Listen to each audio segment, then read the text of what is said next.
What's going on, everybody? Welcome back to the channel. It's now April and you probably know the drill by now. We're gonna be going over my budget for the month of March.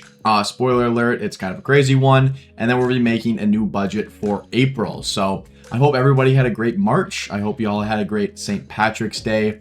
Whatever you guys were getting up to, I hope it was fun and safe. But without further ado, let's hop into the budgets. Okay, so starting off with income like we usually do, and I made a lot of money in the month of March with a little bit of an asterisk on there, and we'll get into that a little bit later. But for my work at Optum, I budgeted $4,000 to take in. I actually brought in $4,201. The reason this is a little bit off is that March was my first month where my promotion and my raise kicked in, and so I wasn't quite sure exactly how much money, my actual take-home pay would change.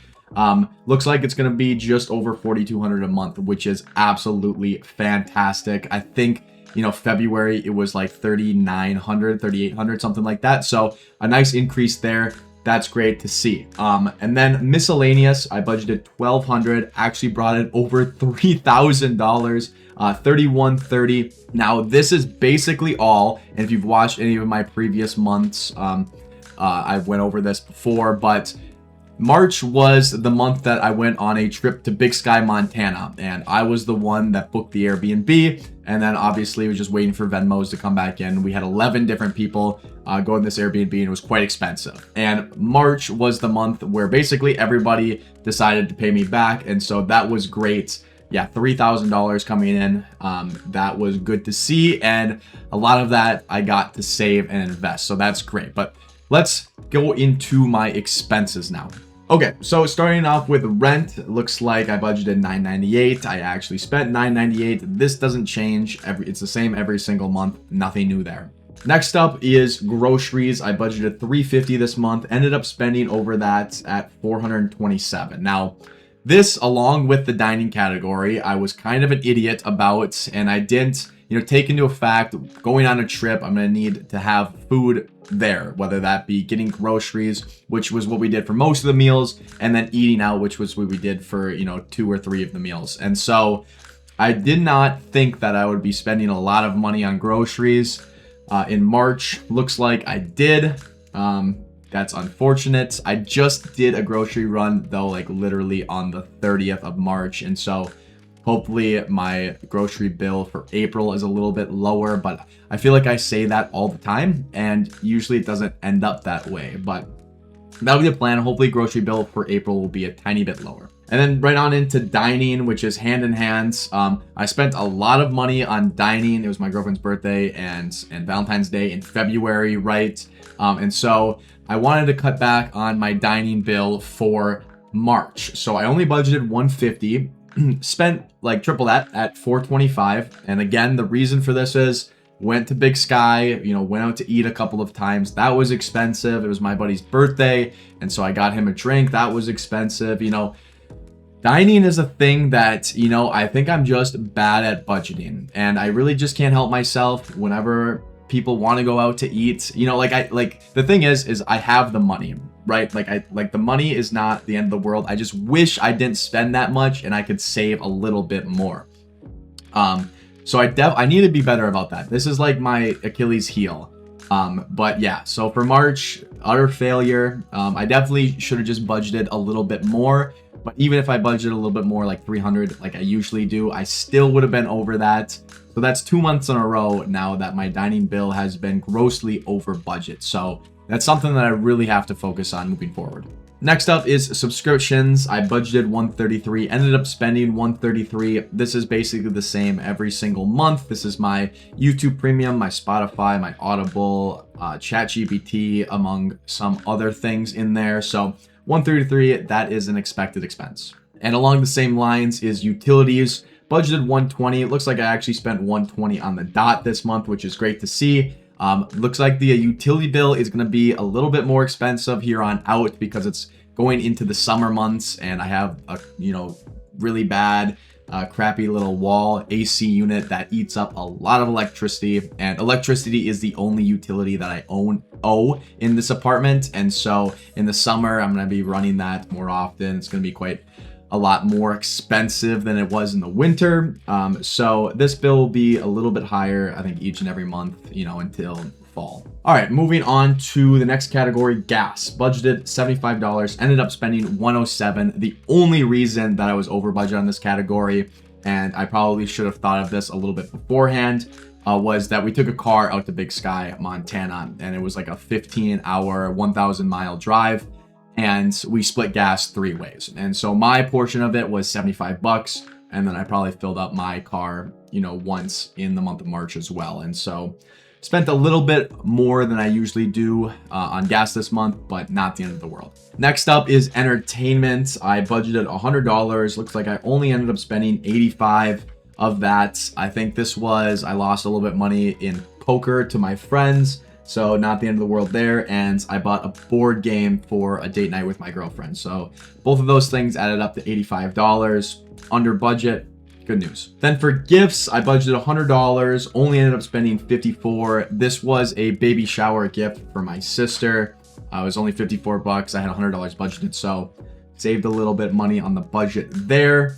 But yeah, I always like to keep a little bit budgeted each month for gifts, just in case I want to get somebody something, or something pops up that I wasn't expecting, like a birthday or whatever, and I want to get somebody a nice gift. So I keep $100 usually for gifts, unless I know nothing's coming up this month, but not crazy on the gifts category in March. Then the last two, miscellaneous, I budgeted $174, didn't end up spending anything in the miscellaneous category in March. That's great news. And then health and beauty, I budgeted $50, ended up spending $99. I actually moved my gym membership from the subscription category, which is what I had it for the past couple of months, to the health and beauty category. And so that's where this is going to be from here on out.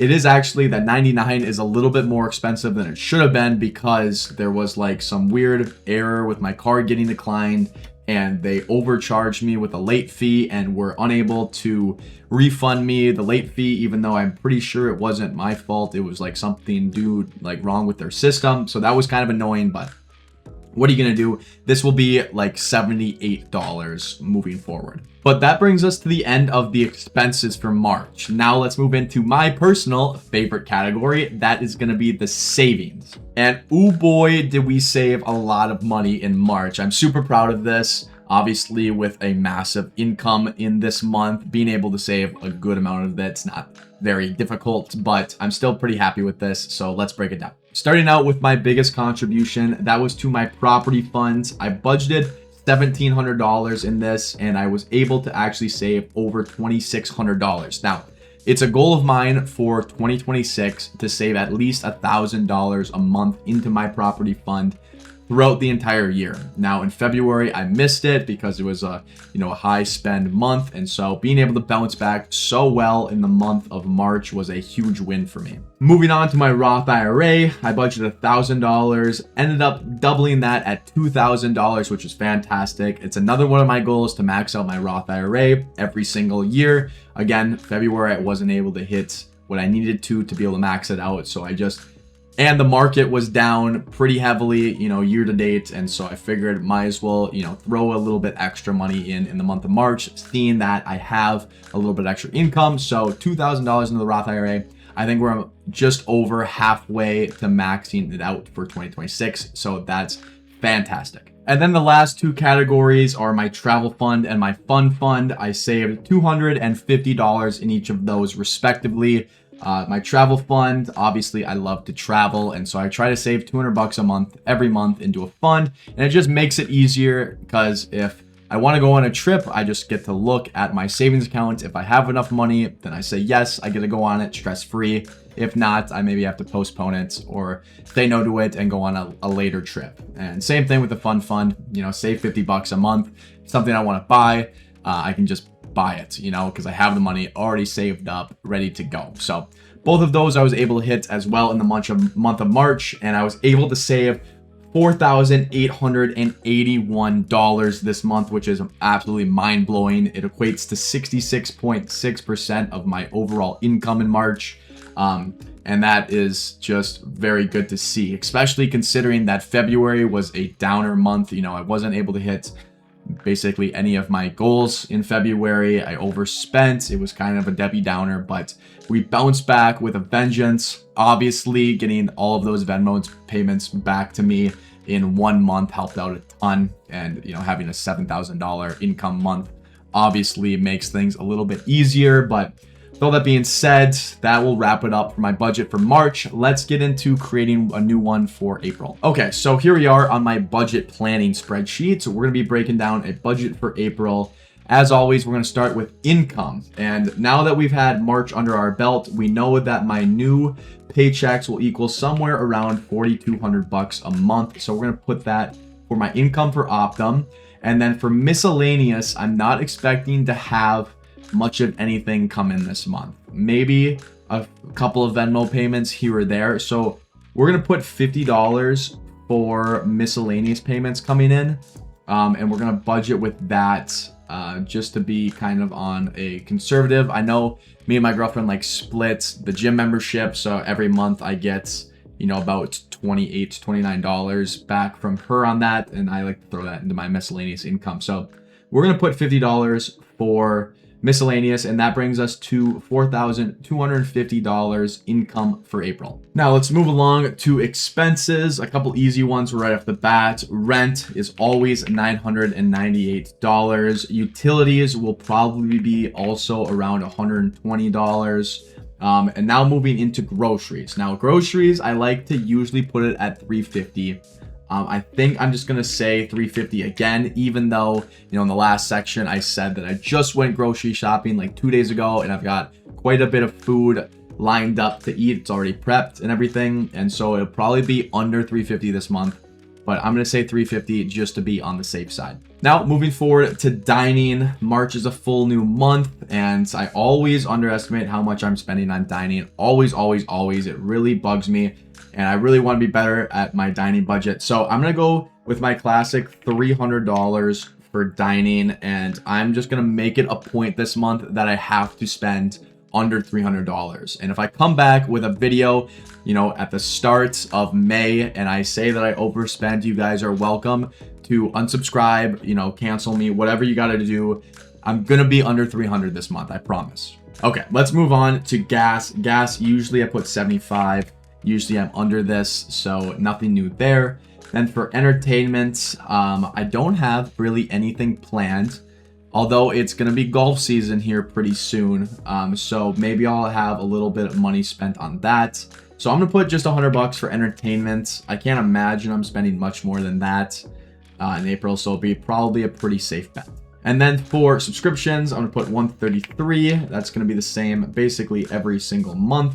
And then travel, I don't have any travel planned in April, I don't believe. And so I'm going to put 0 for that as well. Now, moving on to health and beauty. As I said before, my gym membership goes in this. That's going to be $78. And so I don't think I have anything else for health and beauty. However, maybe I'll have a little bit of a buffer and just in case I need some shampoo and stuff along those lines. So I'll put $100 for April under health and beauty. Next up is insurance. I don't have any insurance payments for April, so that will be 0. Gifts, like I said earlier, I like to put $100 for gifts. I don't think I have any friends, family, or any events that I need to get gifts for in April, but again, $100 just to be on the safe side. And then miscellaneous, I like to do after I set my savings goals for the month. And so let's jump down to the savings section, and first up is my Roth IRA. And considering I'm ahead on my Roth IRA contributions, we're going to bump this back down to $500 for the month of April. $500 a month from here on out will be way more than enough to max this thing out by the end of 2026. And so I'm probably just going to do $500 into my Roth IRA each month, assuming that, the market doesn't crash, and then I can buy in at lower prices. I might bump this up a little bit more each month, but for now, I'm just going to put $500. Next up is my Robinhood brokerage account. I'm not contributing to this at all currently. Neither am I to my emergency fund. Both of these will be at 0. My property fund is something I'm going to contribute to, but I'm going to come back to that in a second because my travel fund, I want to do $200 a month. Checking overflow, I don't need anything. And fund, I'll do $50 a month as well. And that brings us to having $1,224 left over for us to put in the last savings category and my miscellaneous. And I think this breaks down pretty nicely because my goal is obviously to do $1,000 a month into my property fund. And so that is what I'm going to do. I'm going to shoot for in April, $1,000 in that. And then we're going to put $224 in my miscellaneous catch-all expense buckets. And then obviously I don't imagine I'm going to be spending $224 in my miscellaneous category. And so anything that's left over there is just going to be thrown right into that property fund. So I think this looks pretty good for the month of April. Everything breaks down very nicely. We're going to be bringing in $4,250, spending $2,500 of those dollars, and hopefully saving $1,750. So yeah, that looks good to me. Okay, so there was my budget for the month of April and my previous expenses and savings for the month of March. I really hope you guys enjoyed watching, maybe learned something, maybe you didn't, I don't know. Either way, if you liked watching this video and you made it this far, consider maybe leaving a like on the video. That would be fantastic. Or you could subscribe to the channel. We're getting close to the 500 subscriber mark. Either of those would be great. But whether you did that, whether you didn't, I hope you guys have a great rest of your day. Stay safe out there, and I'll catch you in the next one. Peace out.